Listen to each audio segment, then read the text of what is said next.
এটা কি সার্চ দিছ যদি বন্ধ হয়ে যায়?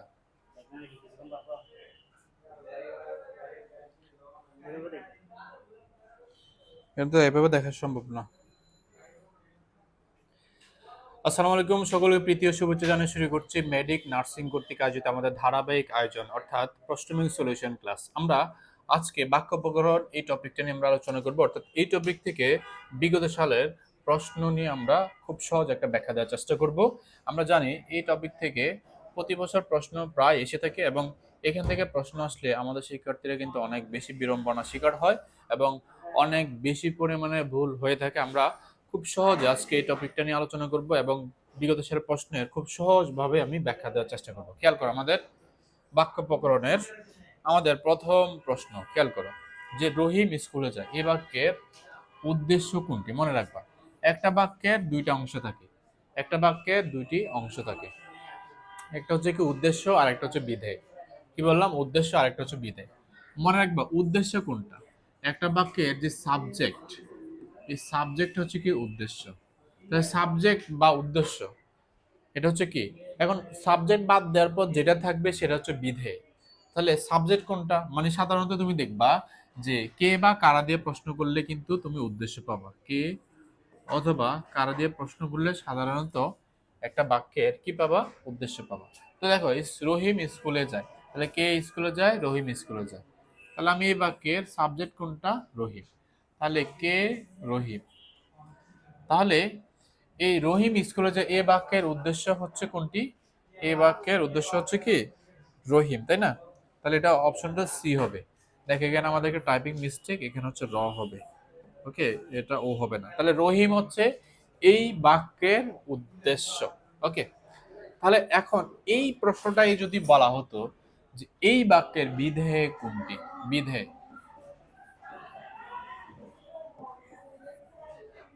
তাহলে বাক্যের উদ্দেশ্য বাদ দেওয়ার পর বাকি অংশটুকু হচ্ছে কি? বিধেয়। তাহলে এই স্কুলে যায় এই অংশটাই হচ্ছে কি? বিধেয়। আমরা ঠিক পরের প্রশ্নে আসি, যারা পরিশ্রম করে তারা জীবনে সফল হয়। এই প্রশ্নটা এসেছিল 2023-24 শিক্ষাবর্ষে। যে গঠন বৈশিষ্ট্য অনুযায়ী এটি কোন ধরনের বাক্য? খেয়াল করো, এখানে চারটা অপশন। আমি জানি না কোনটা সঠিক উত্তর হবে, আমি জানি না কোনটা সঠিক উত্তর হবে, কিন্তু আমি একটা প্রশ্নের মধ্যে আমি একটু শর্টকাট টেকনিক খোঁজার চেষ্টা করি।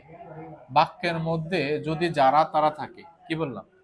বাক্যের মধ্যে কি থাকে? যদি যারা তারা থাকে, মনে রাখবা, তখন বাক্যের মধ্যে যারা তারা থাকলে আমরা কি দেব? জটিল বাক্য দেব।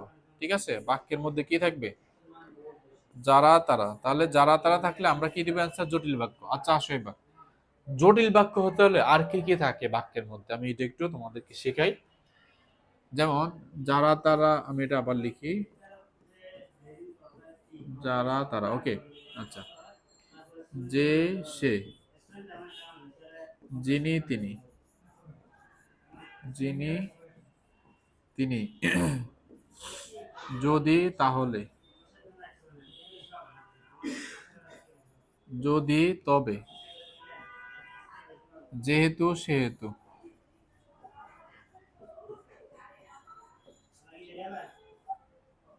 অথবা যেহেতু, সুতরাং, আগে, পরে,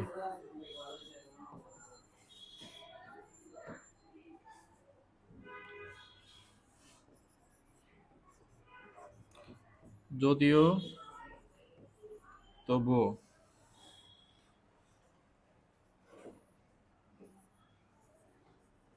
যখন, তখন। ঠিক আছে, তো আমরা একটা বাক্যের মধ্যে যখন আমরা এই শব্দগুলো দেখব, এগুলোকে বলা হয় কিন্তু সাপেক্ষ সর্বনাম। ব্যাকরণের ভাষায় এগুলোকে বলা হয় সাপেক্ষ সর্বনাম। ঠিক আমরা এই সাপেক্ষ সর্বনামগুলো যে কোনো প্রশ্নে দেখব, আমরা সেটাকে জটিল বাক্য অ্যান্সার দেব। এরপর আসো 3 নাম্বার, যে কোনটি সরল বাক্য? এই প্রশ্নটা এসেছিল 2023-24 শিক্ষাবর্ষে। আচ্ছা, এখন চারটা অপশন যদি আমরা খেয়াল করি, আমরা একটা একটা করে অপশন বাদ দিব। তো খেয়াল করো, প্রথম অপশনে সত্য কথা বলিনি, কমা, তাই বিপদে পড়েছি। মনে রাখবা, কোন একটা প্রশ্নে যদি তোমার তাই থাকে তখন আমরা সেটাকে যৌগিক বাক্য দিব। তাহলে এখানে এই প্রশ্নে তাই ছিল, এই কারণে আমরা এটাকে অ্যান্সার দেব যৌগিক বাক্য। তাহলে আমরা এ নাম্বার অপশনটা বাদ দিতে পারি, তাই না? তাহলে এ নাম্বার অপশন বাদ, এবার আসি বি নাম্বার। তাহলে আলী অনেক মেধাবী কিন্তু নিয়মিত পড়ালেখা করে না। তাহলে এখানে কিন্তু দেওয়া আছে, তাহলে কিন্তু থাকলে হবে যৌগিক বাক্য, এই যে আমি লিখলাম একটু আগে। তাহলে এটাও কিন্তু যৌগিক বাক্য, তাহলে এটাও কিন্তু আমরা আমাদের অপশন থেকে বাদ। কিন্তু থাকলে কি হবে? যৌগিক বাক্য। এই যে তাই থাকলেও যৌগিক হবে, কিন্তু থাকলেও যৌগিক হবে। আচ্ছা, এরপরে দেখো আমরা যদি সি নাম্বার অপশনে দেখি যে আমি জানতাম তুমি প্রথম হবে। তাহলে এই দুইটা অপশন যদি আমরা খেয়াল করি যে আমি জানতাম তুমি প্রথম হবে, তাহলে এখানে কিন্তু দুইটা বাক্য। আর আমরা ডি নাম্বার অপশন দেখলাম পাখিগুলো নীল আকাশে উঠছে। তাহলে এখানে কিন্তু মূলত বাক্য হচ্ছে একটা। মনে রাখবা সরল বাক্যের মধ্যে সবসময় বাক্যটা থাকবে একটা, একটা বাক্য হবে, এবং একটা বাক্যের মধ্যে একটা সমাপিকা ক্রিয়া থাকবে। তুমি দেখো এই দুইটা অপশনের মধ্যে একমাত্র ডি নাম্বার অপশনটা হচ্ছে কি পাখিগুলো নীল আকাশে উঠছে। এই যে উঠছে হচ্ছে একটা সমাপিকা ক্রিয়া, আর এই বাক্যের সাবজেক্ট হচ্ছে কি পাখিগুলো। তার মানে এটা হচ্ছে সম্পূর্ণ হচ্ছে একটা বাক্য, আর এখানে হচ্ছে দুইটা বাক্য, তাই তো? তো তুমি দেখো সি নাম্বার অপশনে দেখো আমি জানতাম তুমি প্রথম হবে, তাহলে জানতাম তুমি প্রথম হবে, তাহলে এটা হচ্ছে কি জটিল। আর ঠিক পরের বাক্যটা হচ্ছে কি সরল, তাহলে এটা হচ্ছে সরল। আর সরল বাক্যের মধ্যে একটা সমাপিকা ক্রিয়া থাকবে, সমা সমাপিক রোজা ধরছে মনে হয়।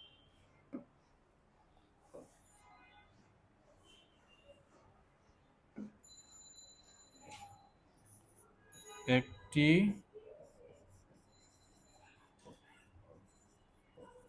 সমাপিকা ক্রিয়া।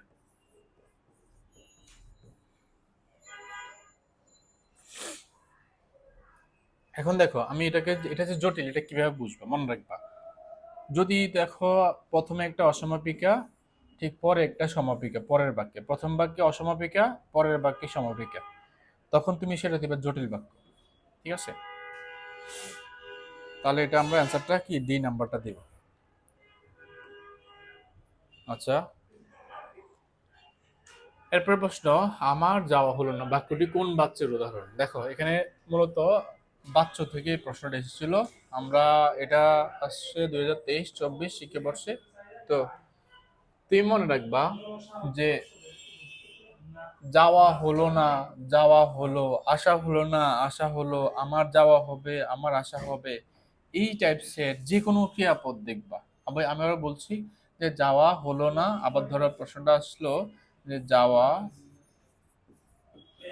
হলো, অথবা তোমার প্রশ্নটা আসলে এইভাবে যে খাওয়া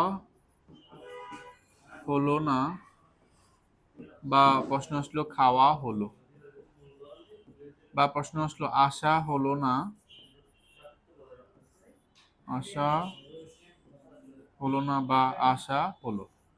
এই ধরনের তুমি যে কোনো ক্রিয়াপদ দেখবা, যে কোনো যে কোনো ক্রিয়াপদ দেখবা, তুমি জাস্ট অ্যান্সারটা ভাব বাচ্চা দিবা। ঠিক আছে, এই ধরনের আমি কি বললাম, যে কোনো ক্রিয়াপদ দেখবা, আমরা সেটাকে ভাব বাচ্চা দেব। এরপর আমরা যদি খেয়াল করি যে রক্ষকী ভক্ষক এই বাক্যটি কোন কোন বাক্য, আমরা যদি এখানে খেয়াল করি যে এই প্রশ্নটা এসেছিল 2022-23 শিক্ষাবর্ষে। চারটা অপশন দেওয়া আছে, আমি জানি না কোনটা অপশন, কোনটা সঠিক উত্তর আমার সেটা জানা নেই। তো তুমি দেখো যে রক্ষকী ভক্ষক, তাহলে কে ভক্ষক, রক্ষকী ভক্ষক, তাহলে কে দিয়ে প্রশ্ন করলে আমরা সাধারণত সাবজেক্ট পাবো, তাই না? তাহলে এখন তুমি বলো তো এই বাক্যের সাবজেক্ট কয়টা? একটা, তাই না? একটা বাক্যের যখন একটা সাবজেক্ট একটা ভার্ব থাকবে, অথবা তুমি যখন দেখবা শুধু একটা বাক্য থাকবে, শুধু একটা বাক্য, ঠিক আছে, একটা বাক্য, তাহলে একটা বাক্যের মধ্যে সাবজেক্ট ভার্ব থাকে। যখন তুমি সম্পূর্ণ একটা বাক্য দেখবা তখন আমরা কি করব? যৌগিক বাক্য দিব। এখন আমরা একটা একটা করে অপশন বাদ দেই, যে সরি সরল বাক্য দিব। যখন একটা সাব বাক্য থাকবে তখন আমরা দেব সরল বাক্য। এখন আমি অপশন বাদ দিই, যেমন এই যে রক্ষকই ভক্ষক, এটা যে যৌগিক বাক্য না, সেটা কিভাবে বুঝলাম? আমরা তো জানি যৌগিক বাক্যে প্রথমে মাঝখানে কমা থাকে, এই বাক্যের মধ্যে কিন্তু মাঝখানে কোনো কমা নেই। 2 নাম্বার হচ্ছে যৌগিক বাক্যের মধ্যে এবং থাকে, ও থাকে, কিন্তু থাকে, তাই না? তো যৌগিক বাক্যের মধ্যে কি থাকে? এবং থাকে, ও থাকে, কিন্তু থাকে, সুতরাং থাকে, তাই না?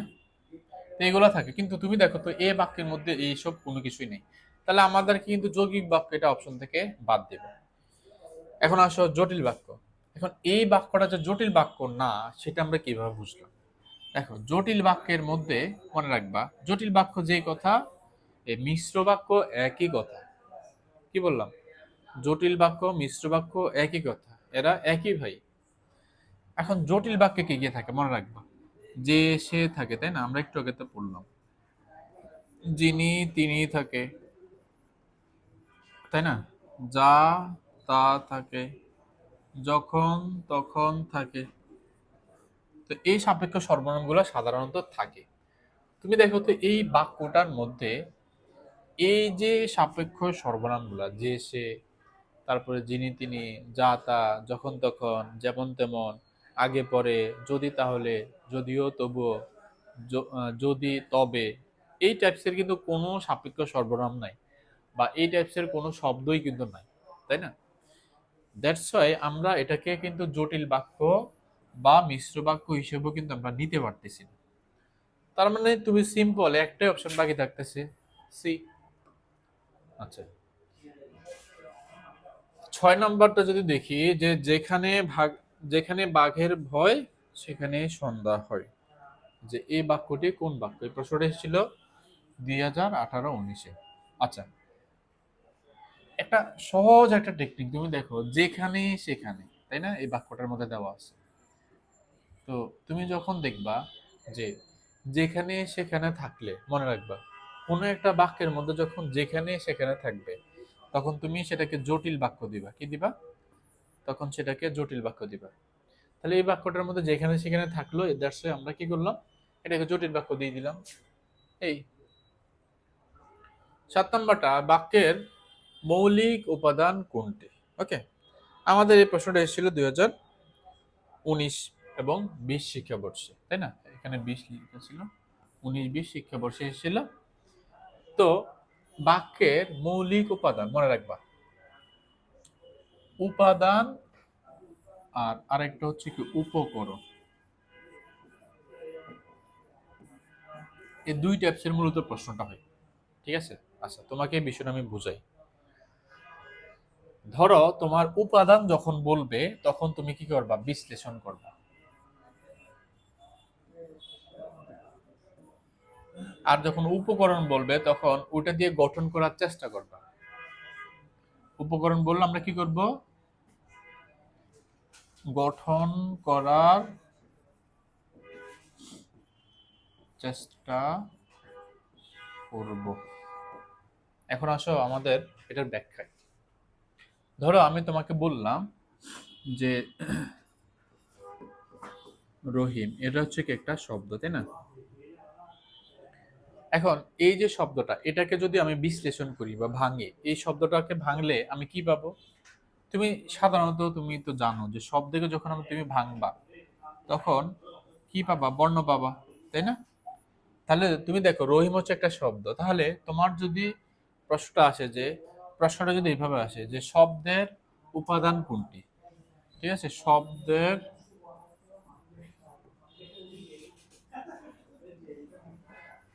উপাদান, তাহলে শব্দের উপাদান বর্ণ। কেন? কারণ শব্দটাকে ভাঙলে বর্ণ পাওয়া যায়, এই জন্য শব্দের উপাদান বর্ণ। তাহলে এখন আসি যে বাক্য, তাহলে বলো তো বাক্যটাকে ভাঙলে প্রথমে কি পাবা? প্রথমে পাবা শব্দ, তাই না? তাহলে বাক্যের উপাদান কি হবে? শব্দ, তাই না?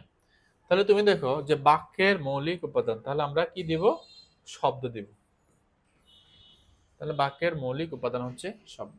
আচ্ছা, এখন আসো উপকরণ ব্যাপারটা কি? মানে উপকরণ বললে কিন্তু তোমাকে গঠন করার চেষ্টা করবো, মানে ওইটা দিয়ে আমি কিছু একটা গঠন করব। তুমি দেখো তো, যদি বলা হয় যে বর্ণের উপকরণ কি?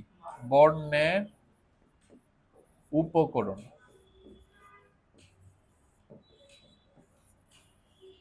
যেমন দেখো, বর্ণ দিয়ে কি হয়, কি গঠন করা যায়? বর্ণ দিয়ে প্রথমে শব্দ গঠন করা যায়। তাহলে বর্ণ দিয়ে শব্দ গঠন করা যায়, তাহলে বর্ণের উপকরণ হচ্ছে শব্দ। এখন আসি, যদি পরীক্ষাতে আছে শব্দের উপকরণ কি, তাহলে আমাকে বলো তো শব্দ দিয়ে কি গঠন করা যায়? বাক্য। তাহলে শব্দের উপকরণ, তাহলে শব্দের উপকরণ হচ্ছে কি? বাক্য। তাহলে আশা করি যে বিষয়টা তোমরা বুঝছো। তো দেখো, মৌলিক উপাদান, বা এটাকে তুমি এভাবেও আসতে পারো যে মৌলিক উপাদানের অপর নাম কি? যে ক্ষুদ্রতম অংশ, ক্ষুদ্রতম অংশ। তো একই কথা, যে মৌলিক উপাদান যে কথা, ক্ষুদ্রতম অংশ একই কথা। তাহলে আমাদের প্রশ্নটা দুই ভাবে আসতে পারে, তাহলে আমরা দুই ভাবে কিন্তু আমরা মনে রাখবো।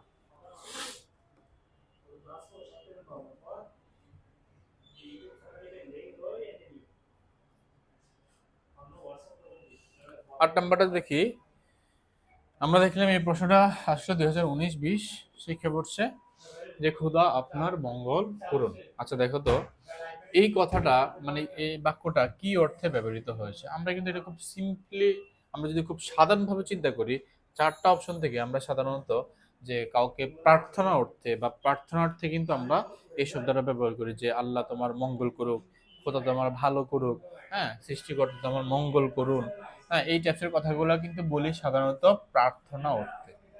তাহলে আমরা এটাকে প্রার্থনা অর্থে দেব। ওকে, বাকিগুলো যে হবে না এটা তো তুমি এমনি বুঝতেছো, যে বিধান কিন্তু হবে না, এটাকেও কনফিউজ করার জন্য দিছে। অপকার, এটাও কনফিউজ করার জন্য দিছে। উপকার, এটাও কনফিউজ করার জন্য দিছে।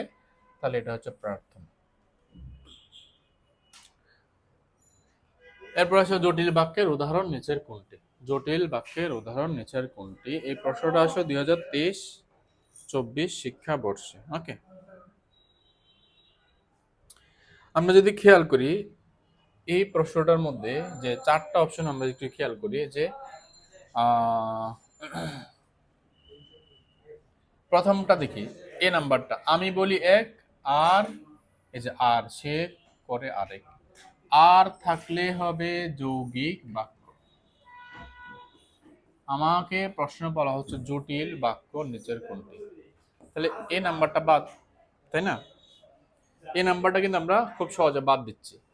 আচ্ছা, বি নাম্বারটা আসি, মনে হচ্ছে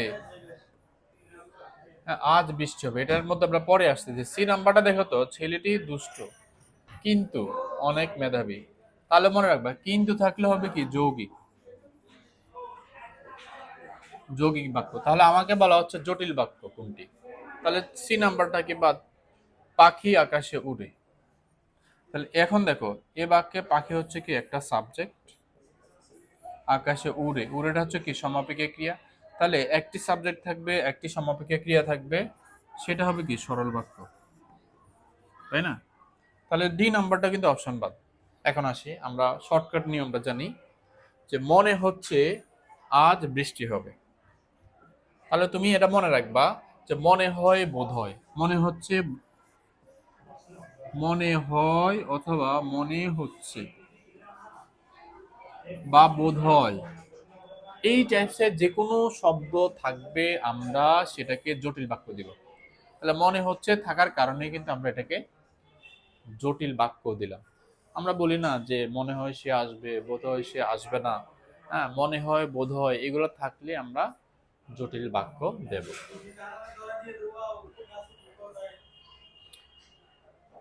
10 নম্বর প্রশ্নটা যদি দেখি, যে সদা সত্য বলবে বাক্যটি কোন ধরনের? সদা সত্য বলবে কোন ধরনের? 23-24 শিক্ষাবর্ষে আসা প্রশ্ন। যে প্রশ্নটা সদা সত্য বলবে, তুমি দেখো তো এটা কি করলো, যে উপদেশ দিল, তাই না? যে উপদেশ, তুমি মনে রাখবা যখন কোন একটা বাক্যে উপদেশ বা আদেশ এই টাইপসের কোনো কিছু বুঝাবে, আদেশ উপদেশ, আদেশ উপদেশ, ঠিক আছে, তখন সেই বাক্যটা হবে অনুজ্ঞা সূচক। তখন সেই বাক্যটা হবে কি? অনুজ্ঞা সূচক বাক্য। বা তুমি এটাকে আজ্ঞা সূচক বাক্য দিতে পারো, একই কথা, যে অনুজ্ঞা সূচক বা আজ্ঞা সূচক, সেম একই কথা। তাহলে এই বাক্যটা কিন্তু তোমার উপদেশ বুঝালো, দ্যাটস ওয়াই আমরা এটাকে আজ্ঞাসূচক বাক্য হিসেবে আমরা এটাকে অ্যান্সার করব। ওকে, আমরা যদি 11 নম্বরটা দেখি যে গঠন অনুসারে বাক্য কত প্রকার। দেখো, গঠন অনুসারে বাক্য 3 প্রকার। কি কি? সরল, জটিল, যৌগিক। সরল, জটিল বা মিশ্র লিখে দেয় এটা। তারপর একটা হচ্ছে কি যৌগিক।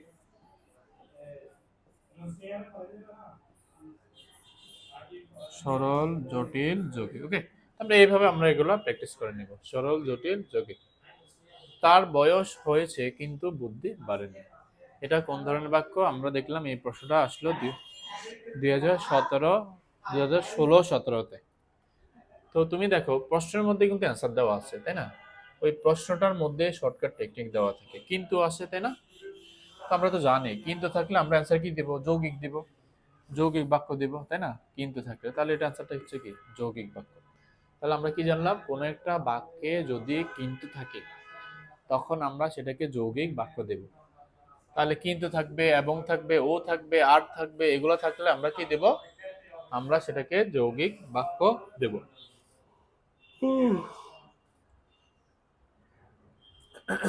আচ্ছা,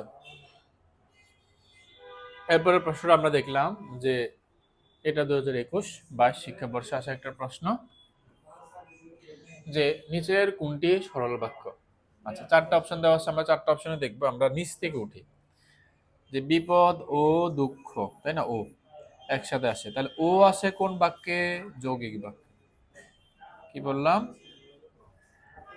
যৌগিক বাক্যে থাকে ও। মনে রাখবা যে ও দিয়ে যখন দুইটা শব্দ আলাদা করবে, দুইটা বাক্য আলাদা করবে, মাঝখানে থাকবে ও, তখন হবে যৌগিক। আর যখন ও যখন ক্রিয়াপদের সাথে থাকবে, ক্রিয়া প্লাস ও, ক্রিয়া প্লাস ও মানে সংযুক্ত আকারে থাকবে, তখন কিন্তু সরল বাক্য হবে। যেমন দেখো কোনো বাক্যে যদি এইভাবে দেখো যে হলেও, হ্যাঁ, গেলেও, গেলেও, খেলেও, হ্যাঁ, আসলেও, ঠিক আছে, এই টাইপসের যখন তুমি কোনো বাক্য দেখবা তখন সেটাকে সরল বাক্য দিবা। আচ্ছা, আসো এবার আমরা যদি এটা দেখি, এই অপশনটা, সে এখানে এলো এবং বসে পড়লো। তো দেখো আমরা তো জানি যে কোনো একটা বাক্যে যদি এবং থাকে, কি থাকে? কোনো একটা বাক্যে যদি এবং থাকে আমরা সেটাকে যৌগিক বাক্য দেব। তাহলে এটা হচ্ছে কি এবং থাকার কারণে আমরা এটা ক্যান্সারটা দিব যৌগিক বাক্য। ওকে, এরপরে যদি আমরা এরপরের অপশনটা যদি দেখি যে লোকটি নিরক্ষর কিন্তু, এই যে দেখো কিন্তু, তাই না? তো কিন্তু থাকলে কি হবে? যৌগিক বাক্য হবে। এখন তুমি দেখো তো আমাদের প্রশ্নটা কি বললো যে নিচের কোনটি সরল বাক্য, তাই না? তা আমি এখানে 3টে অপশন বাদ দিয়ে ফেললাম, কিন্তু আর একটা থাকে অপশন, তাহলে এটা হবে যে পরিশ্রমীরা জীবনে সফল হয়। এটাই হবে, তাই না? তার ধন আছে কিন্তু বিদ্যা নেই, বাক্যটি কোন শ্রেণীর? আমরা দেখলাম এই প্রশ্নটা আসলো 2020-21 শিক্ষাবর্ষে। তাহলে আমরা একটু খেয়াল করি যে তার ধন আছে কিন্তু বিদ্যা নেই। তাহলে আমরা তো জানি যে কোনো একটা বাক্যে যদি কিন্তু থাকে তখন সেটা কি হবে? যৌগিক বাক্য। আচ্ছা, তাহলে এটা যৌগিক বাক্য হবে এই যে বাক্যের মধ্যে কিন্তু। আচ্ছা, আসো এখন যৌগিক বাক্যের মধ্যে কি কি থাকে আমরা লিখি। এবং থাকবে, ও থাকবে, আর থাকবে, কিন্তু থাকবে, সুতরাং থাকবে, বরং থাকবে, ঠিক আছে, হয়তো থাকবে, নয়তো থাকবে, এবং আরেকটা উল্লেখযোগ্য বিষয়, মাঝখানে একটা কমা থাকবে। তখন সেটা কি হবে? যৌগিক বাক্য হবে। মিথ্যা বলার জন্য তোমার পাপ হবে, কোন ধরনের বাক্য? ওকে, আমরা একটু যদি লক্ষ্য করলে দেখলাম এই বাক্যটা 2018 এবং 19 শিক্ষাবর্ষে এই প্রশ্নটা এসেছিল, যেটা কোন বাক্য? 18-19-এ আসা প্রশ্ন। এখন চারটা অপশন দেখলে কিন্তু তুমি খুব সহজে কিন্তু অ্যান্সারটা বের করতে পারবা। যেমন আমি শেষের দিক থেকে আসি, যেমন যৌগিক বাক্য। এই যৌগিক বাক্য যে হবে না, এটা কিন্তু তুমি এখন ইতোমধ্যে কিন্তু বুঝতে পারতেছো, খুব সহজে কিন্তু এটা বুঝে গেছো। কেন? তুমি তো জানো যে যৌগিক বাক্যের মধ্যে কি থাকে, এবং থাকে, ও থাকে, কিন্তু থাকে, আবার মাঝখানে কি থাকবে, একটা কমা থাকবে, তাই না? এভাবে কিন্তু কমা থাকবে, কিন্তু তুমি দেখো তো এই বাক্যটার মধ্যে মাঝখানে কিন্তু কোনো কমা নাই, আবার এবং নাই, ও নাই, হয়তো নাই, কিন্তু নাই। তাহলে আমরা কিন্তু খুব সহজে এই যৌগিক বাক্য এটা কিন্তু আমরা অপশন থেকে বাদ দিতে পারি, তাই না? আচ্ছা, এখন আসো আমরা যদি বি নাম্বার এবং এ নাম্বারটা দেখি। দেখো, যুক্ত বাক্য বলতে কোনো বাক্য নাই। তাহলে এখন প্রশ্ন হচ্ছে, এটা কেন দিল? এটার নাম হচ্ছে ভর্তি পরীক্ষা। আমি বলি এটা হচ্ছে ভর্তি বাতিল পরীক্ষা। কারণ তোমাকে কনফিউজ করার জন্য ওরা এমন ভাবে বানিয়ে, এমন ভাবে কয়েকটা অপশন দিবে যাতে তুমি ভুল করো।